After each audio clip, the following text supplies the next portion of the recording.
Sir Ashraf आपको 50-50 की वजह से पिटाई भी पड़ी है बहुत।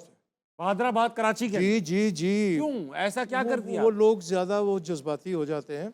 उसमें इस्माइल दारा साहब और माजिद जहांगीर भी थे। ये चूँकि टोन्स देते थे मुख्तलिफ कम्युनिटीज़ की, जी जी तो वो आए तो उन्होंने कहा मियाँ भाई खाना हमारे साथ दोपहर का खाइए, कहाँ से खाते हो? तो मिल गए टीवी के बाहर। उन्होंने कहा जी हैदराबाद जाते हैं, यही फूड स्ट्रीट पे खा लेते हैं हम, या टीवी में मंगवा लेते हैं। हम नहीं, ये पीछे तो पिछली गली में घर है, तो आप वहाँ आओ, तब तो कल का दोपहर का खाना हमारे साथ। अब वो डिसाइड हो गया कल का दोपहर का और ये खाना। आम आदमी ने कहा कि कोई साहब थे, पता नहीं कौन ठीक। थे, वो ले गए खैर अंदर, वहाँ हैदराबाद में उनका घर था।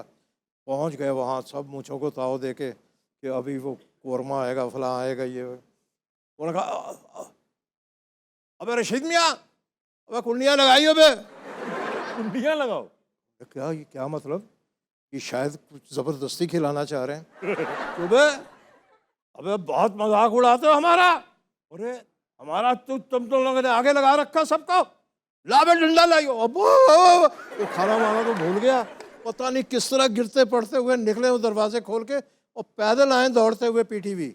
अब मारने लगे थे, मारा नहीं, बच गए। Sugar sugar. उन्होंने कहा हमारा मजाक उड़ाते हो, टोन्स देते थे ना। मुझे पता है कभी ये फलां फलां, तो आप दोबारा किया फिर वो पास नहीं आए। बड़े बड़े लोगों के लिए भी खाके किए जहां आपको फौरन फोन आ जाता है। वो मगर वो बाज नहीं आए 50-50 वाले, ये बहुत ढीठ थे।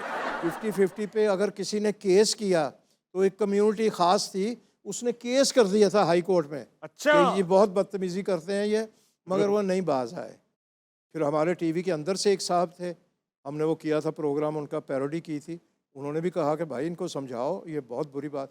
बड़े हम पे बहुत वो आते रहे, उस जमाने में मुश्किल भी तो था, बहुत प्रेशर आते रहे। मार्शल लॉ का जमाना था ये। जी उस मगर जमाने में लगे तो रहे। पाबंदियां इतनी थी, कोड़े लग रहे थे सबके, जी सबको, मुल्क के कोड़े लगे हुए थे।